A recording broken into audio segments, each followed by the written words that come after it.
Film dibuka dengan memperlihatkan gadis-gadis pink yang sedang bermain di sebuah hutan. Dan gadis yang ini bernama Jungmin. Saat bermain mereka melihat mobil tentara melintas di depan mereka. Tapi karena masih polos, mereka nggak merasa curiga sama sekali.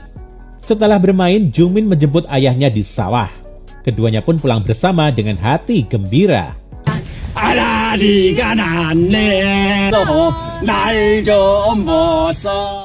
Pada malam hari, orang tua Jungmin sedang berbincang tentang kekhawatiran mereka terhadap tentara Jepang yang baru saja tiba di desa mereka. Esoknya, ketika Jungmin baru saja pulang usai bermain, ia melihat para tentara Jepang sudah berdiri di depan rumahnya. Ternyata, mereka mencari Jungmin dan berniat membawanya pergi secara paksa. Merasa tak punya pilihan, ibunya Jungmin pun langsung memberikan uang dan jimat keselamatan untuk Jungmin sebelum para tentara mengambil putrinya itu. Di dalam kereta sudah banyak gadis-gadis seumuran Jungmin yang ikut dibawa secara paksa. Jungmin juga berkenalan dengan seorang gadis bernama Yong-hee. Ternyata usia keduanya hanya berbeda setahun. Jungmin berumur 14 tahun, sedangkan Yong-hee berumur 15 tahun. Setelah melewati perjalanan panjang, mereka pun sampai di Cina. Di sana, mereka disambut oleh tentara Jepang yang sedang bertugas di negara itu. Lalu mereka naik ke dalam mobil untuk dibawa ke suatu tempat. Sesampainya di tempat tujuan, mereka dikumpulkan di suatu ruangan. Rupanya, rata-rata dari mereka berumur 15 hingga 16 tahun. Karena Jungmin masih berumur 14 tahun, ia pun dibawa ke suatu tempat tertutup. Di sana, serabi lempit Jungmin diperiksa untuk memastikan kalau ia nggak punya penyakit apapun. Selanjutnya, ia dimandikan dan dimasukkan ke dalam kamar milik tentara Jepang. Gak lama kemudian, seorang tentara masuk dan memaksa Jungmin untuk bercocok tanam dengannya. Jungmin mencoba memberontak, tapi pria itu gak segan-segan memukulnya. Sayang banget ya, pas zaman ini belum ada FBI. Kalau ada kan udah... FBI, open up! Selain Jungmin, gadis-gadis yang lain pun ikut dipaksa bercocok tanam dengan para tentara Sakni itu.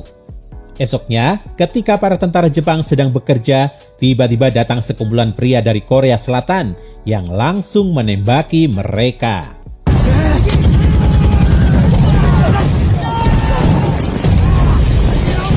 Tapi sayangnya, orang-orang Korea itu kewalahan menghadapi tentara Jepang.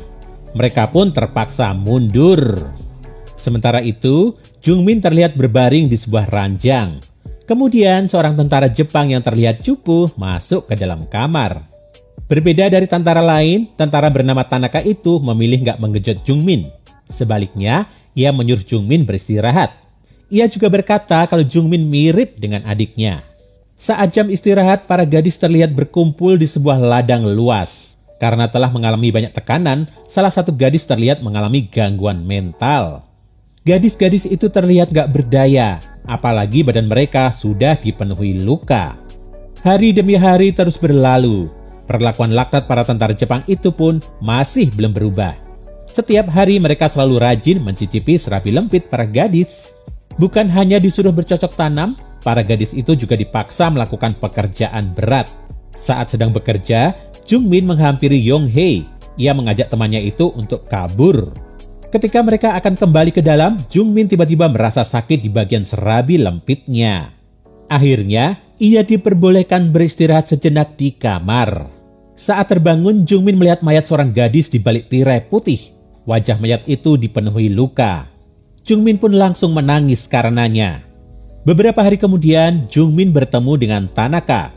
Lelaki itu memberi map kecil pada Jungmin untuk memudahkannya keluar dari sana. Saat malam hari, Jungmin, Yong-hee beserta dua gadis lainnya pun berkumpul. Lalu, mereka berusaha keluar secara diam-diam dari sana. Tak lama setelahnya, para tentara menyadari kalau ada beberapa gadis yang hilang.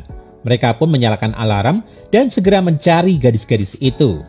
Saat Jungmin dan kawan-kawannya telah sampai di hutan, mereka pun menyadari kalau salah satu teman mereka telah tertinggal. Mereka pun memutuskan untuk kembali dan mencari teman mereka yang hilang. Tapi mereka malah melihat gadis itu telah tertangkap dan kini disiksa oleh para tentara. Karena merasa kasihan pada temannya, Jungmin dan Yong-hee pun memutuskan untuk kembali. Sedangkan teman mereka yang satunya memilih untuk tetap kabur. Sementara itu, para gadis yang masih ada di camp langsung dikumpulkan keluar. Mereka pun ditanyai satu persatu siapa yang menjadi komplotan dalam usaha pelarian itu. Tapi nggak ada satupun dari mereka yang mengaku. Sebagai hukuman, mereka pun diminta untuk melepas baju dan disiksa semalaman. Sedangkan si gadis yang ketahuan kabur dikurung dan gak diberi minum sama sekali. Esoknya, beberapa gadis yang sakit-sakitan dan sudah gak bisa melayani tentara Jepang dibawa naik ke dalam mobil.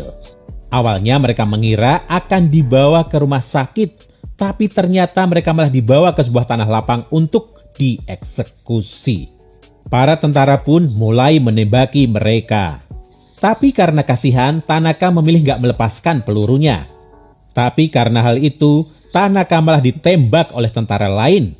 Setelah itu, mayat mereka pun dibakar. 2 tahun berlalu. Pada tahun 1945, pemerintah Jepang mengalami masalah baru. Dengan dibomnya Hiroshima dan Nagasaki, Jepang pun menyerah tanpa syarat. Alhasil, para pasukan yang berada di luar Jepang pun harus kembali ke negara asal mereka. Untuk menghilangkan saksi, para gadis pun dibawa dengan mobil ke sebuah tanah lapang. Sama seperti sebelumnya, di sana mereka disambut oleh para tentara Jepang yang siap mengeksekusi mereka. Melihat Yonghye yang ketakutan, Jungmin pun memberinya jimat yang didapatnya dari ibunya dulu.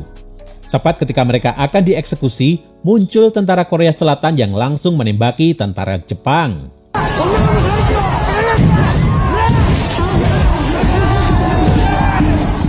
Sayangnya beberapa gadis nggak berhasil selamat. Sementara itu, Jungmin dan Yonghye langsung berusaha melarikan diri.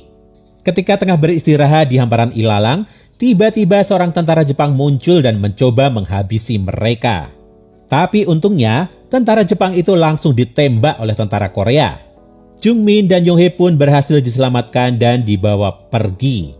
Tapi ketika Jungmin menoleh, rupanya tentara Jepang itu masih hidup dan bersiap menodongkan pistolnya ke arah Yonghye. Jungmin pun langsung melindungi Yonghye dengan badannya. Alhasil, ia pun tertembak dan meninggal seketika. Scene lalu berpindah ke tahun 1991, di mana terdapat seorang gadis bernama Eun Kyung.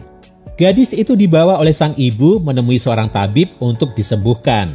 Rupanya ia merupakan korban penjahat serabi lempit yang kabur dari penjara. Sedangkan ayahnya dibunuh tepat di hadapannya. Sejak saat itu ia mengalami trauma berat dan gak mau berbicara. Tapi setelah berhari-hari menjalani pengobatan bersama si tabib, ia pun mulai bisa berbicara lagi. Karena itulah, ia pun memutuskan untuk menjadi murid si tabib. Suatu hari ketika Eun Kyung akan membeli hanbok, ia melihat jimat milik wanita tua pemilik toko yang ternyata adalah Yonghye. Dan tiba-tiba saja, Eun Kyung bisa melihat masa lalu Jungmin. Saat terbangun, Eun Kyung membantu Yonghye untuk melepaskan rasa bersalahnya pada Jungmin yang telah ia tinggalkan seorang diri. Saat ritual berlangsung, Yonghye melihat Jungmin di hadapannya. Karena gak tahan lagi, Yonghye pun pingsan. Lalu, Eun Kyung kembali melakukan ritual untuk membantu roh Jungmin dan yang lain agar bisa berpulang dengan tenang. Di akhir film diperlihatkan Jungmin yang pulang membawa jimatnya. Di sana orang tuanya sudah menunggunya. Mereka pun berkumpul kembali dan film pun berakhir.